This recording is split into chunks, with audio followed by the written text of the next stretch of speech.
খুব সহজভাবে দর্শকের সাথে কমিউনিকেট করতে ভালোবাসি, কিন্তু আমি এতটা সহজভাবে দর্শককে বোঝাতে পারতাম না। কিন্তু আমি পিসিআরকে বলবো, এই যে জিহাদ, এই জিহাদের কনসেপ্টটা যেটা মোহাম্মদ আলী জিন্নাহ বুঝতে পেরেছিলেন বলে কলকাতাকে সেদিনও শকুনের চোখে দেখেছিলেন, যে খনিজ, জমি, হিউম্যান রিসোর্স, এই সমস্ত কিছু তাদের নিতে হবে, সেটা নিতে পারেনি বলে আজও এই জিহাদে এই হিন্দু সংকট দেখা দিচ্ছে। আজও জঙ্গি গোষ্ঠী তারা চেষ্টা করছে, স্লিপার সেল চেষ্টা করছে জমি জিহাদ করতে, অর্থাৎ বিভিন্নভাবে জমি জিহাদ, লাভ জিহাদ, ভোট জিহাদ, অর্থাৎ ডেমোগ্রাফি বদলে দাও, ভোটার আইডি কার্ড বানাও, এবং খনি জিহাদ যেটা বিমল শঙ্কর নন্দ বলছিলেন। আমি এক এক করে খুব তাড়াতাড়ি দেখানোর চেষ্টা করব কিভাবে এই গ্রেটার বাংলাদেশ তৈরি করার চেষ্টা হচ্ছে। লাভ জিহাদ, লাভ জিহাদের ক্ষেত্রে ভালো করে দেখুন, গোটা বাংলার মানুষ ওই মুহূর্তে দেখুন, হিন্দু মেয়েদের প্রেমের ফাঁদে ফেলা, নির্দিষ্টভাবে স্লিপার সেল তৈরি করা এবং ছেলেদেরকে এগিয়ে দেওয়া, প্রেম করে বিয়ের পরই ধর্মান্তকরণ করার পরে তাদেরকে বিভিন্নভাবে বিভিন্ন দেশে নিয়ে যাওয়া বা সিরিয়াতে আইসিসে যোগ দেওয়ানোর চেষ্টা করা। আমরা এটা দেখেছি কেরালা বা বিভিন্ন জায়গাতে দেখেছি। লাভ জিহাদের পাশাপাশি আরেকটা ভয়ঙ্কর জিহাদ যেটা নিয়ে বারবার আমরা সরব হয়েছি, আমি জবাব চাই বাংলা একাধিকবার করেছি, জমি জিহাদ। বিয়ের ফাঁদ পেতে জমি হাতিয়ে নেওয়া, বিভিন্ন রোহিঙ্গা কলোনি তৈরি করা, সম্পর্ক গড়ে হিন্দুদের জমি হস্তান্তর বা হিন্দুদের জমি লিখিয়ে নেওয়া নিজেদের নামে। জমি জিহাদের পাশাপাশি ভোট জিহাদ, যেটা আরো মারাত্মক, এটা হচ্ছে প্রতিবাদ, হিন্দুদের ভোট দিতে বাধা দেওয়া, যেখানে যেখানে হিন্দু পপুলেশন বেশি সেখানে বোমা মেরে বা এমন অশান্তি সৃষ্টি করে ভোট দেওয়া বন্ধ করে অন্য সরকার তৈরি করা। এটা 46-47 হয়েছিল বলেই হিন্দুদের জেগে ওঠার সময় এসেছে, এলাকাকে সংখ্যালঘু অধ্যুষিত করে ফেলা।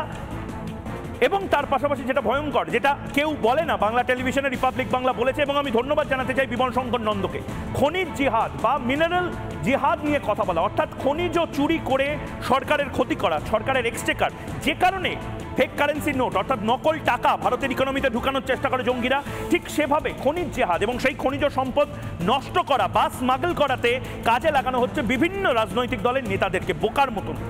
খনিজ এবং খনির দখল না পেলে সম্পদ নষ্ট করা এক ভয়ঙ্কর জায়গা। এবং এটা বিমল শঙ্কর নন্দ যে কথাটা বলছিলেন, ঝন্টু বড়াই, এই ফিফথ কলামনিস্ট যাদেরকে আপনি বলেন বা পঞ্চম স্তম্ভ, এই বোকার দল, এরা বুঝতে পারছে না আমাদের কি আরেকটা ডিরেক্ট অ্যাকশনের ডের মতন অপেক্ষা করতে হবে। আমি ঠিক এই পয়েন্টটা বলছি যে দেখো, অবিভক্ত বাংলার মুখ্যমন্ত্রী সোহরাবুদ্দি, সেই সময় পণ্ডিত, হিন্দু বাঙালি পণ্ডিত, ওই মন্ত্রিসভায় একাধিক, শ্যামাপ্রসাদ বাবুর মতো বিচক্ষণ মানুষ স্যার বলছিলেন, তারপরেও তিনি কতটা বড় ধূর্ত যে সরকারকে ইনঅ্যাক্টিভ রেখে ডিরেক্ট অ্যাকশন ডে করে সোহরাবুদ্দি হাত গুটিয়ে হিন্দুর নিধন দেখেছেন। হরেন ঘোষের মতো লোক, তারপরে পাক সার্কাসে একাধিক লোক, সবচেয়ে বড় হচ্ছে সুকুমার চক্রবর্তীর মতো, যাদবচন্দ্র চক্রবর্তীর মতো গণিতজ্ঞকে কেটে কুচি কুচি করে দেওয়া হলো কলকাতার বুকে। ডিরেক্ট অ্যাকশন ডেতে এত মৃত্যুটা হয়েছিল সরকার ইনঅ্যাক্টিভ থেকে। ওই ঐতিহাসিক প্রেক্ষাপটটা কি আবার ঘুরে এসেছে?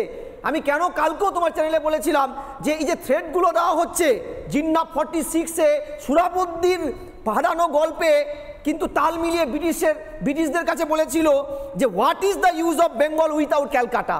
এটার পিছনে অনেক ডাইমেনশন আছে, আমি সেই প্রেক্ষাপট তুমি আলোচনা করেছো, বাকিরা করেছে।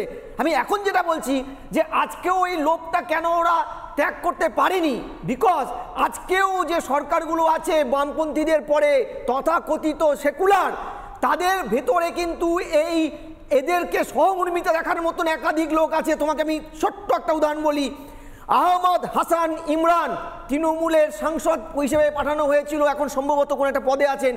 তিনি নিজে স্বীকার করেছিলেন নিষিদ্ধ সংস্থা সিমির প্রতিষ্ঠাতা তিনি। শুধু তাই নয়, বাংলাদেশের একাধিক জঙ্গি গোষ্ঠীর সাথে তার সংযুক্ত। শুধু তাই নয়, আজকে এই যে ক্যাবিনেটের উল্লেখযোগ্য একজন মন্ত্রী তোমার সিদ্দিকুল্লাহ একটার পর একটা থ্রেড দিয়ে কথা বলছে, বাংলাদেশের ভাষায় কথা বলছে, এটা কিন্তু ছিল সোহরাবুদ্দিরও একটা অস্ত্র। আমি বলছি সোহরাবুদ্দি সরকার 46-এ 47-এ চলে গেছে, আমরা কি আরেকটা সোহরাবুদ্দি সরকার এবং তার ক্যাবিনেট পেয়েছি? যে ক্যাবিনেটটা কথা বলি ময়ূর, সেটা হচ্ছে যে জেহাদের কথা বললে মূলত একটা ধর্মীয় জিহাদ, ইসলামিক জিহাদ, সেটা সেই সময় সফল হতো না যদি এক ধরনের পলিটিক্যাল জিহাদি গোষ্ঠী তাদের সমর্থন করত। এবং সেই পলিটিক্যাল জিহাদি গোষ্ঠী হচ্ছে এদেশের এই রাজ্যের বামপন্থীরা। তাই বামপন্থীদেরও আমি জেহাদির মতোই মনে করি তারাও কিন্তু সব ভুলে এই যে ভারত ভাগকে সমর্থন করেছিল এদেরও চিনে নেওয়ার সময় এসছে, এদেরও কিন্তু বুঝে নিতে হবে। তাই আজকে মোহাম্মদ সেলিম যেটা বলেছে নতুন কোনো কথা নয়, ওটা ওদের মনের মধ্যে রয়েছে। এরাও আসলে আরেক ধরনের জেহাদি শক্তি। জেহাদ মানে কেউ বিরোধী রাখতে চায় না, বামপন্থীরাও বিরোধী রাখতে চায় না। এই আমি বিমল শঙ্কর নন্দ আমি শুধু দেখাতে চাই এই পরিস্থিতিতেও কেউ যদি বাংলাদেশের ভাষায় কথা বলে, এবং আমার তো খুব খারাপ লাগছে হিন্দু সনাতনী কমরেডদের জন্য, হিন্দু সনাতনী সিপিআইএম এর যারা কমরেড ক্যাডার সমর্থক রয়েছেন তাদের জন্য। মোহাম্মদ সেলিম তাদের প্রধান হয়ে এই ভাষায় কথা বলছেন। বাংলাদেশের ইউনুসপন্থী মেরুদণ্ডহীন জিহাদিদের ভাষায় যদি ভারতের রাজনীতিবিদরা কথা বলে মিডিয়াকে কটাক্ষ করেন, এর থেকে দুর্ভাগ্যজনক তো কিছু হতে পারে না। দেখুন, নানা ধরনের কন্টেন্ট দেখার জন্য লাইক করুন, শেয়ার করুন আমাদের ফেসবুক পেজ, সাবস্ক্রাইব করুন আমাদের ইউটিউব চ্যানেল। পাশাপাশি অন্যান্য ব্রেকিং নিউজের জন্য অবশ্যই চোখ রাখুন রিপাবলিক বাংলায়।